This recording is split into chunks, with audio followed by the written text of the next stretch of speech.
नमस्कार दोस्तों, कैसे हैं आप सभी। उम्मीद करता हूं आप सभी ठीक होंगे।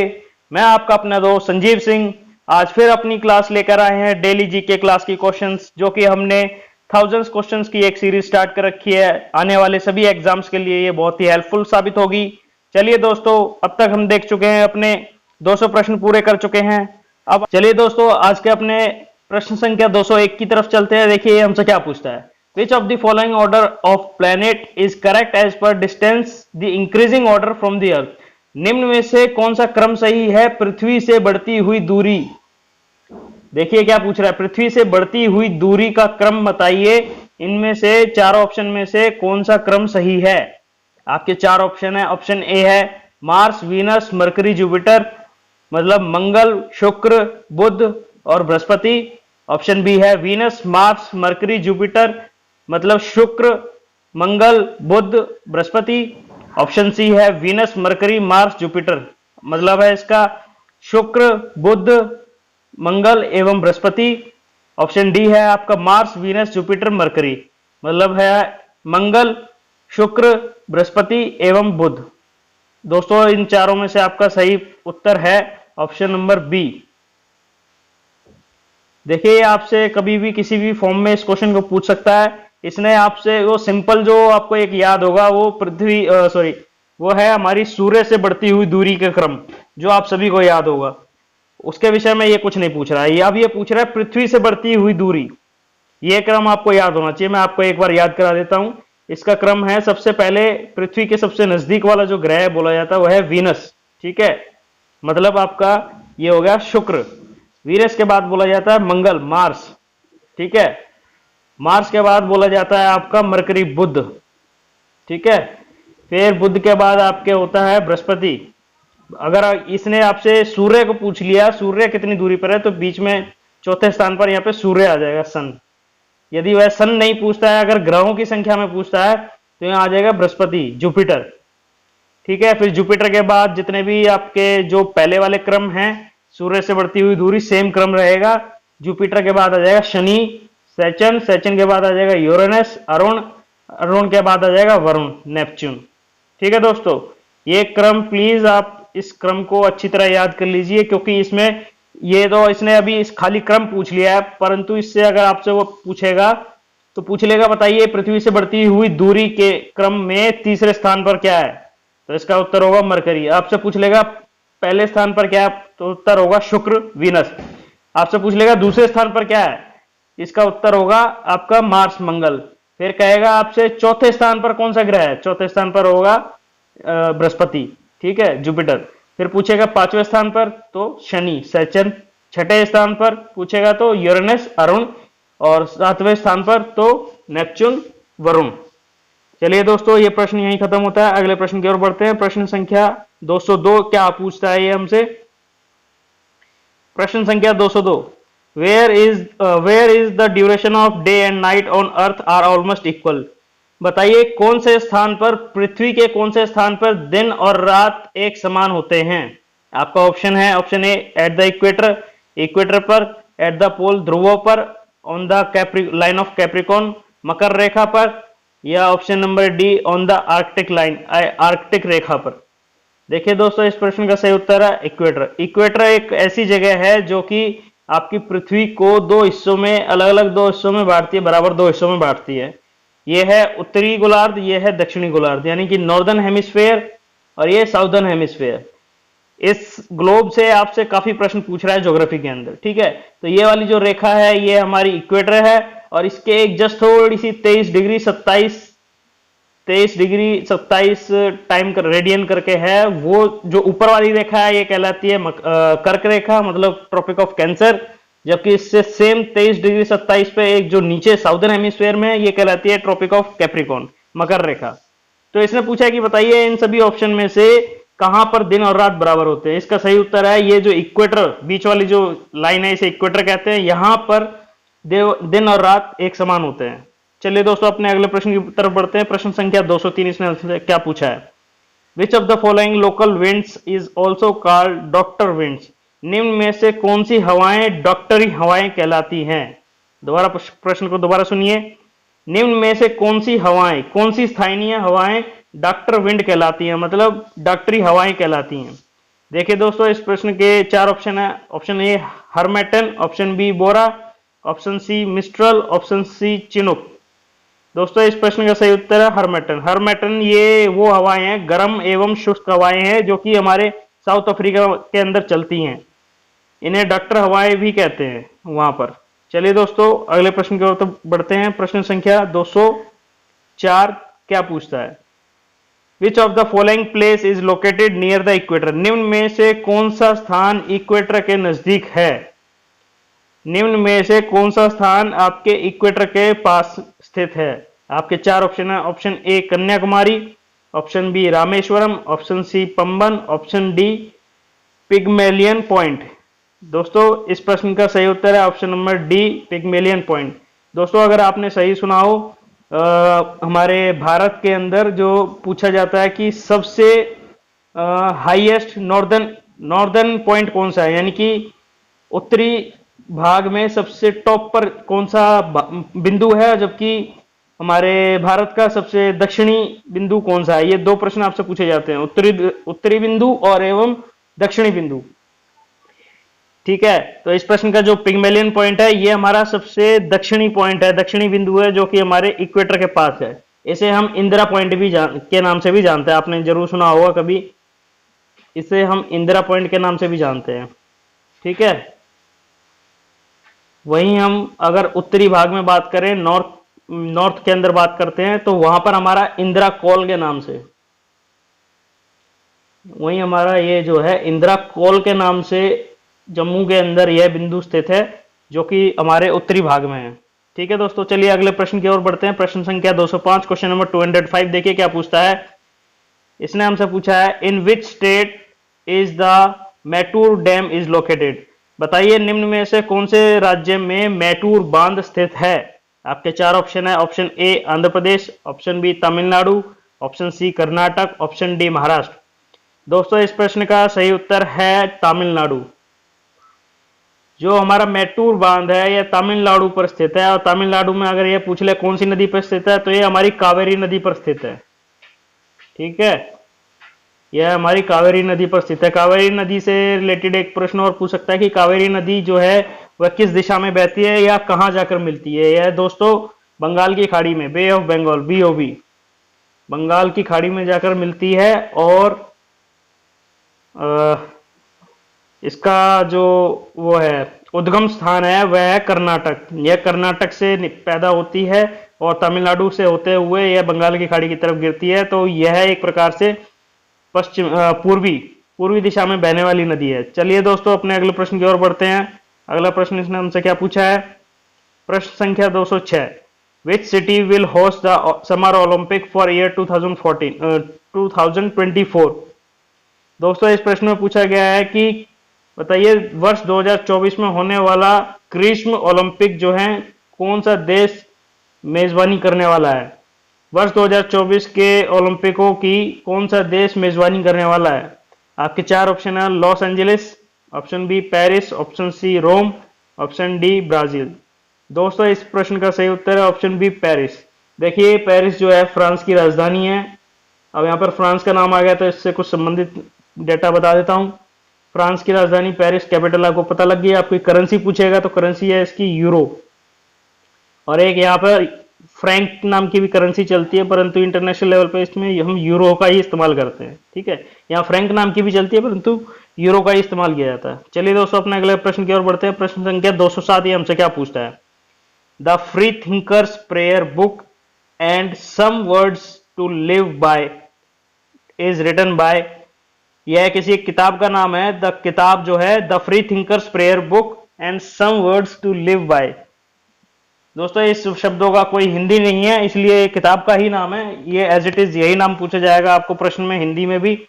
बताइए यह किताब किसने लिखी है? आपके चार ऑप्शन। ऑप्शन ए है खुशवंत सिंह, ऑप्शन बी है विनायक लोकपल्ली, ऑप्शन सी है खालिद अहमद, ऑप्शन डी है Natwar Singh.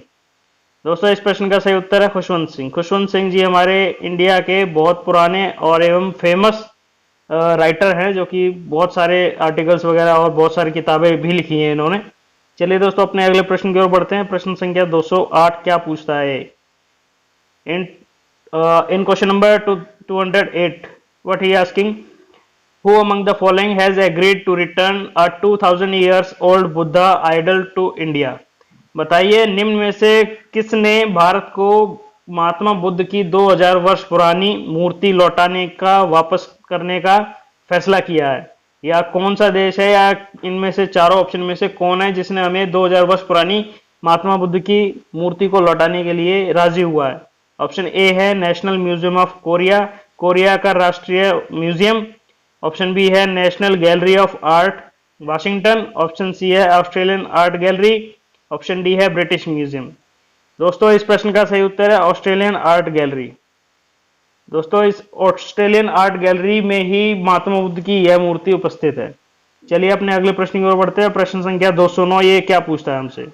Question number 209, the most important advantage of an integrated circuit is dash. बताइए आईसी सर्किट जो आपने सुने होंगे, अक्सर आपके फोनों में आईसी सर्किट आने लगे हैं, और बाकी जितनी भी इलेक्ट्रॉनिक, हम जितने भी एडवांस होते जा रहे हैं उन सभी के अंदर हमारी टेक्नोलॉजीज में इंटीग्रेटेड सर्किट्स की ही डिमांड है, और उन्हीं से ही हम आगे तक जाते हैं। क्योंकि जितने भी बड़े बड़े पहले जो सर्किट्स होते थे वो बनाए जाते थे अलग अलग कंपोनेंट्स, जब उन सभी को एक बोर्ड पे लाना बहुत ही मुश्किल हो जाता था। इसी वजह से एक इलेक्ट्रॉनिक में नई तकनीक आई आईसी नाम की। इसमें क्या होता है, ढेर सारे ट्रांजिस्टर, रजिस्टर वगैरह जितने भी चीजें एलिमेंट्स हैं वो बहुत छोटी सी एरिया में ही सारी चीजें उसी में इंटीग्रेट, सबका मतलब ही होता है एक ही जगह पे सबको इकट्ठा कर देना। ठीक है, तो वो छोटे से एरिया के अंदर ही, मान लीजिए ये कोई एरिया है, इसी के अंदर ही सारे component, millions of thousands of जो कंपोनेंट्स है वो यहीं पे असेंबल हो जाते हैं, उन्हें हम आईसी कहते हैं। तो ये पूछ रहा है कि ऐसी आईसी का निम्न में से क्या फायदा है, सबसे अच्छा महत्वपूर्ण इसका लाभ क्या है?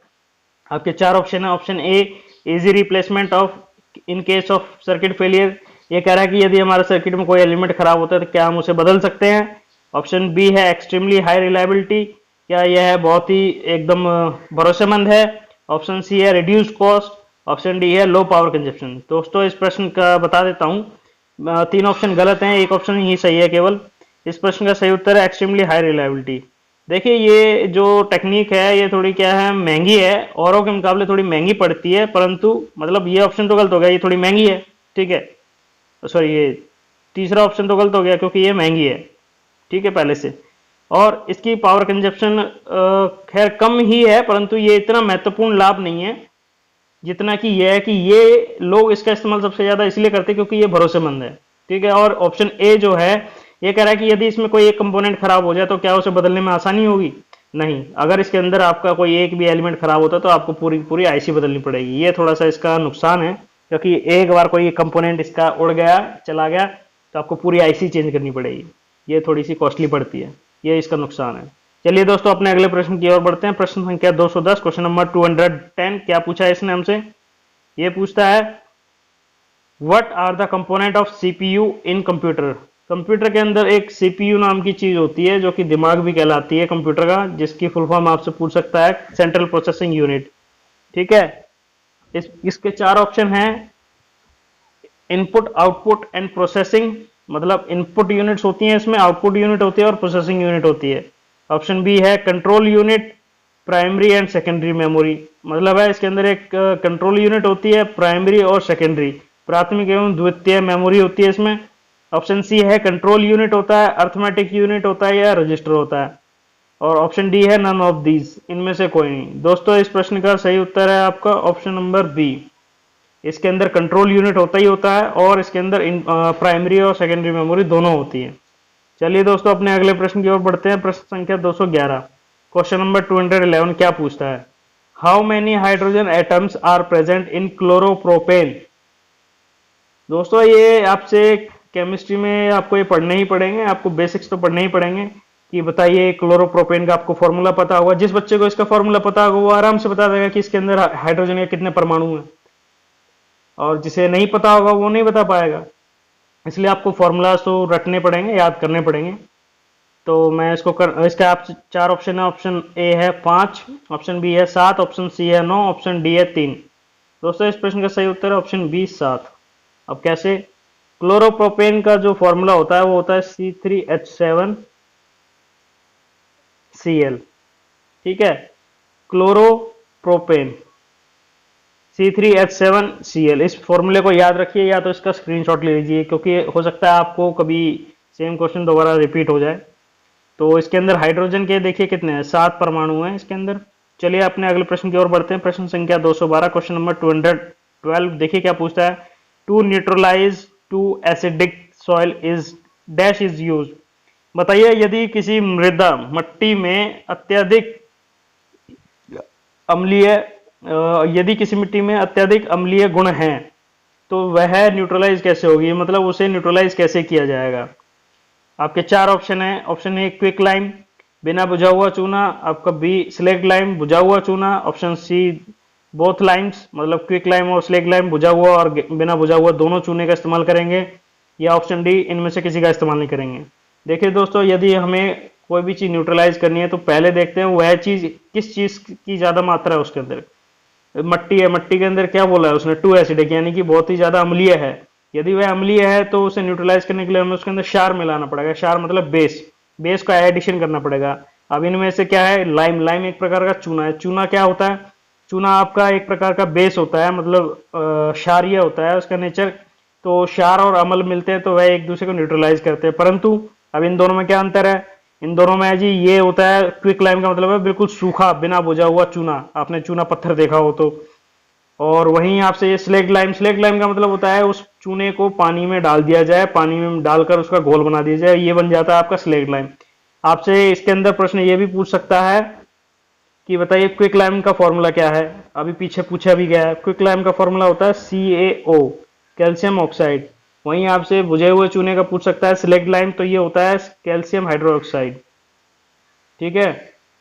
तो अब इसका सही उत्तर है, यदि आपको खेत में या मिट्टी के अंदर एसिडिटी कम करनी है, उसकी एसिडिक अम्लीयता उसकी अगर कम करनी है, तो हम उसके अंदर बुझे हुए चूने चूने का प्रयोग करेंगे, यानी कि इसका कैल्शियम हाइड्रोक्साइड को हम उस मिट्टी के अंदर डाल देंगे तो उसकी एसिडिटी खत्म हो जाएगी, एसिड उसका अम्लीयपन कम हो जाएगा, न्यूट्रलाइज हो जाएगी। चलिए दोस्तों अपने अगले प्रश्न की ओर बढ़ते हैं। प्रश्न संख्या 213, इसने हमसे क्या पूछा है। Which elements are present in stainless steel. दोस्तों आपको ये जो स्टेनलेस स्टील दिख रहा है साइंस के अंदर, इससे प्रश्न बहुत सारे बनते हैं और लगातार ये पूछा भी जाता है। आपको एक बेस्ट एग्जांपल देता हूं, अगर आपको इसके बारे में नहीं पता है, आपने नहीं देखी है, तो स्टेनलेस स्टील आपकी घर में जो स्टील की जो चम्मचें होती हैं आपने जरूर देखे होंगे। कुछ बर्तन भी होते हैं परंतु आपने चम्मच तो सभी के घरों में होगी। जो चम्मच होती है वो हमारी स्टेनलेस स्टील की होती है। स्टेनलेस का मतलब होता है जिसमें दाग ना लगे, दाग का मतलब जो जंग ना खाए। ऐसी स्टील जिसमें जंग नहीं लगता उसे हम स्टेनलेस स्टील कहते हैं। अब ये पूछ रहा है कि बताइए वो किन किन कंपोनेंट्स या किन किन मटेरियल से बनती है, उनका कंपोजिशन क्या क्या होते हैं। आपके 4 ऑप्शन है। ऑप्शन ए है कार्बन, ऑप्शन बी है क्रोमियम, ऑप्शन सी है निकल, ऑप्शन डी है मैग्नीज। दोस्तों इस प्रश्न का सही उत्तर है ऑल ऑफ दीज। इसके अंदर कार्बन की भी मात्रा होती है, इसके अंदर क्रोमियम की भी मात्रा होती है, इसके अंदर निकल की भी मात्रा होती है, इसके अंदर मैग्नीज की भी मात्रा होती है। इन सभी की मात्रा होती है हमारे स्टेनलेस स्टील के अंदर। तभी इसके अंदर क्या है, इसकी स्ट्रेंथ, जो स्टेनलेस स्टील की जो स्ट्रेंथ है वह आयरन से बहुत ज्यादा होती है। दूसरा ये काफी मजबूत होती है। दूसरा इसके अंदर कभी जंग नहीं लगता, ये कभी जंग नहीं खाती। अगर खाती होगी तो काफी, मतलब लोहे के मुकाबले इतनी जल्दी जंग नहीं खाती। वैसे तो इसका मतलब ही ये है कि जंग ना खाए। अगर इसके अंदर सही मात्रा में सारे कंपोजिशन मिले होंगे तो ये कभी जंग नहीं खाती है। चलिए दोस्तों अपने अगले प्रश्न की ओर बढ़ते। प्रश्न संख्या 214, ये हमसे क्या पूछता है। The resistance of a metal conductor is dash. किसी धातु कंडक्टर, किसी धातु चालक के अंदर उसका प्रतिरोध क्या होता है। आपके 4 ऑप्शन है। Option A directly proportional to the length, लंबाई के डायरेक्टली प्रोपोर्शनल होता है। Option B inversely proportional to the its length, उसकी लंबाई के इनवर्सली प्रोपोर्शनल होता है। ऑप्शन सी है directly proportional to the cross section area, कि उसके प्रकाश परिपथ, इसे बोलते हैं प्रकाश परिपथ जो है उसका क्रॉस सेक्शन मोटाई, उसकी मोटाई के डायरेक्टली प्रोपोर्शनल। ऑप्शन डी है नो ऑप्शन इज करेक्ट, निम्न में से कोई नहीं। दोस्तों इसका मैं आपको पहले भी करा चुका हूं। किसी भी कंडक्टर का, किसी भी चालक का जो प्रतिरोध होता है उसका एक फार्मूला होता है R is to rho L upon A। ये फॉर्मूला बहुत इंपॉर्टेंट है, इसी से घुमा फिरा के आपके प्रश्न बना देगा। कभी पूछ लेगा रेजिस्टिविटी के बारे में, कभी पूछ लेगा आर के बारे में, आर को संबंधित बता देगा एल से, कभी पूछ लेगा आर को संबंध बता देगा ए से। तो इस प्रश्न का सही उत्तर जो ऑप्शंस है, ऑप्शंस के हिसाब से है ये, यानी कि लंबाई जो है उसके डायरेक्टली प्रोपोर्शनल होती है, directly proportional to its length. और बाकी ऑप्शन देख लीजिए, जो एरिया ऑफ क्रॉस सेक्शन है, प्रकाश का परिपथ जो होता है एरिया ऑफ क्रॉस सेक्शन, वह इनवर्स प्रोपोर्शनल होता है, यानी कि ये बढ़ेगा तो ये घटेगा, रेजिस्टेंस घटेगा, प्रतिरोध घट जाएगा। अगर मोटाई, हमारे तार की मोटाई बढ़ रही है तो उसका जो है प्रतिरोध जो है वो घट जाएगा। ठीक है, चलिए दोस्तों अपने अगले प्रश्न की ओर बढ़ते हैं। प्रश्न संख्या 215, इसने हमसे क्या पूछा है? क्वेश्चन नंबर 215 ये हमसे पूछता है, while moving from one end to another end inside a solenoid its magnetic field dash. मैं थोड़ा सा बना के दिखा देता हूँ, प्रश्न आपसे ये पूछ कर रहा है। ये कोई आपका एक सोलेनॉइड है, ठीक है, सोलेनॉइड उम्मीद करता हूँ आपको पता होगा, आप समझते भी होंगे। यदि कोई एक तार है, उस तार को इस तरीके से नंबर ऑफ टर्न्स दे दिए जाए, उसमें इतनी सारी कुंडलियां डाल दी जाएं, तो इसे मोड़ दिया जाए और इसमें एक करंट का फ्लो करा दिया जाए, तो यह एक प्रकार का सोलेनॉइड कहलाता है। ठीक है, अब ये कह रहा है कि यदि मैं इस बिंदु से चला इसके अंदर और इसके अंतिम बिंदु तक चलूं, तो बताइए इसके अंदर जो पैदा होने वाला चुंबकीय क्षेत्र है, मैग्नेटिक फील्ड जो है, वो किस तरीके से बिहेव करेगा, मतलब वो उसका व्यवहार कैसा होगा। आपके चार ऑप्शन है। ऑप्शन ए है इंक्रीजेज, मतलब वह बढ़ेगा, मतलब अगर हम यहाँ से यहाँ चलेंगे, एक सिरे से दूसरी सिरे की तरफ चलेंगे, तो क्या वह बढ़ेगा या वह घटेगा या वह एक समान रहेगा या पहले बढ़ेगा फिर घटेगा। दोस्तों मैं इसके अंदर आपको बता देता हूँ थोड़ा ऐड करके, कि जब भी हम एक्सिस के तरफ चलते हैं, मतलब कि ये जो लंबाई, ये वाली जो लंबाई है, इस तरफ जब हम बढ़ते हैं तो हमारा जो चुंबकीय क्षेत्र है वह एक समान रहता है, इस बिंदु से लेके इस बिंदु तक हमेशा एक समान रहता है। यदि वो हमसे ये पूछ लेता कि ये हमारा जो है उसका व्यास है, मतलब उसका सर्कल है हमारे उसका कॉइल का, ठीक है, अब ये पूछ लेता है कि हमारा रेडियस घटता है या बढ़ता, मतलब कि अगर हम यहाँ हैं तो हमें चुंबकीय क्षेत्र क्या होगा, अगर हम सेंटर पे हैं तो चुंबकीय क्षेत्र क्या होगा, या इन दोनों के बीच में है तो चुंबकीय क्षेत्र क्या होगा। ये वाली वैल्यू जो है लंबाई रेडियस के साथ, यानी कि ये वाली जो है रेडियस के साथ घटती बढ़ती है, यह इनवर्सली प्रोपोर्शनल होती है। यदि हमारा रेडियस बढ़ेगा तो हमारा चुंबकीय क्षेत्र घटेगा, यदि हमारा रेडियस कम होगा तो चुंबकीय क्षेत्र बढ़ेगा। चलिए दोस्तों अगले प्रश्न की ओर बढ़ते हैं। प्रश्न संख्या 216, क्वेश्चन नंबर 216, ये हमसे क्या पूछता है, what kind of mirror would be best suited for use in solar cooker. सौर कुकर के अंदर कौन सा दर्पण सबसे ज्यादा इस्तेमाल किया जाता है या सबसे अच्छा होगा इस्तेमाल करने के लिए। आपके चार ऑप्शन है। ऑप्शन ए है कनकेव, मतलब उत्तल, आपका ऑप्शन बी है कन्वेक्स, अवतल, ऑप्शन सी है प्लेन, साधारण, मतलब समतल, ऑप्शन डी है नो ऑप्शन इज करेक्ट। दोस्तों इस प्रश्न का सही उत्तर है आपका कन्वेक्स मिरर, कन्वेक्स मिरर, ठीक है। कन्वेक्स मिरर को हम बोलते हैं उत्तल दर्पण। इसके अंदर इस्तेमाल मतलब सौर कुकर के अंदर इस्तेमाल होने वाला जो दर्पण है वो होता है हमारा उत्तल दर्पण। चलिए दोस्तों अपने अगले प्रश्न की ओर बढ़ते हैं। अगला प्रश्न ये इसने क्या पूछा है, silicon is which type of material. बताइए सिलिकॉन जो है किस प्रकार का मटेरियल है या किस मटेरियल की कैटेगरी में आता है। आपके चार ऑप्शन है, semiconductor, option B insulator, option C conductor और ऑप्शन डी है नन ऑफ दीज। दोस्तों आपको अच्छी तरह पता है ये प्रश्न हमसे बार बार घुमा फिरा के ही पूछ रहा है। ये पूछता है, पिछले एक क्वेश्चन में इसने हमसे पूछा था जर्मेनियम बताओ किस कैटेगरी में आता है, फिर पूछता है सिलिकॉन बताओ। मैं आपको सबके नाम बताता हूँ। इस प्रश्न का सही उत्तर है सेमीकंडक्टर। मतलब ये ऐसे मटेरियल होते हैं जो आधे कंडक्टर भी होते हैं और आधे इंसुलेटर भी होते हैं। ये 5 तरह के हैं जो हम जिन्हें हम जानते हैं अपनी पीरियोडिक टेबल के अंदर। एक है कार्बन, फिर है जर्मेनियम, फिर है सिलिकॉन, फिर है टिन और फिर है लेड। ठीक है, ये 5 है। इन पांचों से संबंधित ये आपको घुमाते फिराते पूछता रहेगा। ये पांचों के पांचों जो है आपके सेमीकंडक्टर है। इनका इस्तेमाल जो है, इनमें से सबसे ज्यादा इस्तेमाल जो है इसका जर्मेनियम और सिलिकॉन का सबसे ज्यादा इस्तेमाल होता है इलेक्ट्रॉनिक्स के अंदर। ठीक है, चलिए दोस्तों अपने अगले प्रश्न की ओर बढ़ते हैं। प्रश्न संख्या 218, इसने हमसे क्या पूछा है, which vitamin is found in lemon, मैं आपको पहले भी बता चुका हूँ ये विटामिन कौन से फल में कौन सा पाया जाता है, कहाँ इस्तेमाल होता है, किसके काटने पर कौन सा एसिड होता है, कौन सा बेस होता है। मतलब ये आपकी सभी जनरल चीजें हैं, साधारण चीजें जो आपको पता होनी चाहिए। इन प्रश्नों को तो कभी छोड़े ना, इन्हें तो रट्टा मार लें। आपने आपकी डेली लाइफ की चीजें हैं, इनको तो याद कर लें कि नींबू में कौन सा विटामिन होता है। ऑप्शन ए है विटामिन ए, ऑप्शन बी है विटामिन के, ऑप्शन सी है विटामिन सी, ऑप्शन डी है विटामिन डी। दोस्तों इस प्रश्न का सही उत्तर है विटामिन सी। आपको पता ही है कि जितने भी खट्टे फल होंगे उन सभी के अंदर विटामिन सी पाया जाएगा। ठीक है दोस्तों, चलिए अगले प्रश्न की ओर बढ़ते हैं और एक और इसमें प्रश्न पूछ लेता है। बताइए विटामिन सी की कमी से होने वाला रोग कौन सा है। ये होता है आपका स्कर्वी। स्कर्वी जो है आपका, स्कर्वी रोग जो है वह स्किन से रिलेटेड है, यानी कि त्वचा से रिलेटेड है। इसमें आपकी त्वचा पे अलग अलग तरह के दाग पड़ जाते हैं या मतलब इस तरह की बीमारी हो जाती हैं, त्वचा रोगी समस्याएं हो जाती हैं, वो विटामिन सी की कमी से होती हैं। चलिए दोस्तों अगले प्रश्न की ओर बढ़ते हैं। प्रश्न संख्या 219, इसने हमसे क्या पूछा है। The blood clot form due to presence of which of the following, निम्न में से रक्त का थक्का यदि आपके हाथ में कहीं कट जाता है, यहाँ कट जाता है मान लो, और आपका ब्लीडिंग होने लगती है, खून निकलने लगता है, तो उसको रोकने के लिए रक्त का थक्का जमता है हमारे शरीर के अंदर। ठीक है, तो ये पूछ रहा है उस रक्त को थक्के को जमाने के लिए निम्न में से किसका होना आवश्यक है, या किसकी वजह से वो रक्त खून का थक्का जमता है।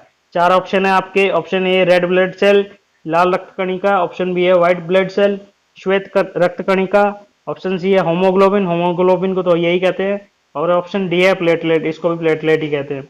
दोस्तों इस प्रश्न का सही उत्तर है प्लेटलेट्स। प्लेटलेट्स ही हैं वो जो सबसे पहले अपना काम करती हैं। इन्हीं का काम होता है कि किसी कहीं भी कटी हुई जगह पर सबसे पहले ये पहुंचेंगे, वहां पर जाएंगे, वहां पर अपना ये कार्रवाई करेंगे, और वहां पर एक फाइब्रोजन नामक प्रोटीन होती है, उसे एक्साइट करते हैं, और वो यहाँ पर थम्बो मतलब एक यहाँ पे जाली प्रकार का, जाली जैसा यहाँ पर ये अपना फॉर्मेशन कर देती है अंदर से, जिससे यहाँ पे खून जो है बहना बंद हो जाता है। चलिए अपने अगले प्रश्न की ओर बढ़ते हैं। आज का अंतिम प्रश्न है हमारा प्रश्न संख्या 220, क्वेश्चन नंबर 220। इसने हमसे क्या पूछा है, देखिए क्या पूछता है।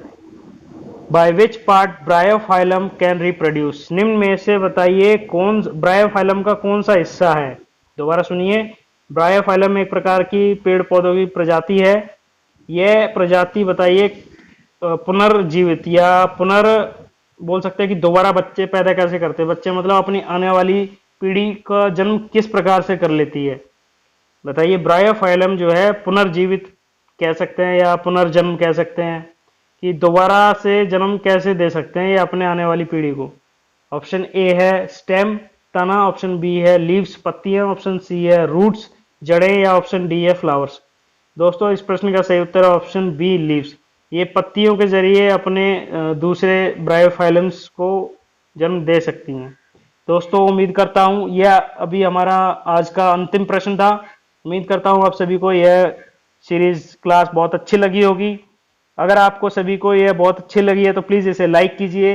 अपने जो भी कमेंट्स हों उन्हें कमेंट बॉक्स में प्लीज़ उनको कमेंट कीजिए, और अगर आपको ये ज़्यादा अच्छी लगी तो अपने दोस्तों के साथ इसे शेयर भी कीजिए।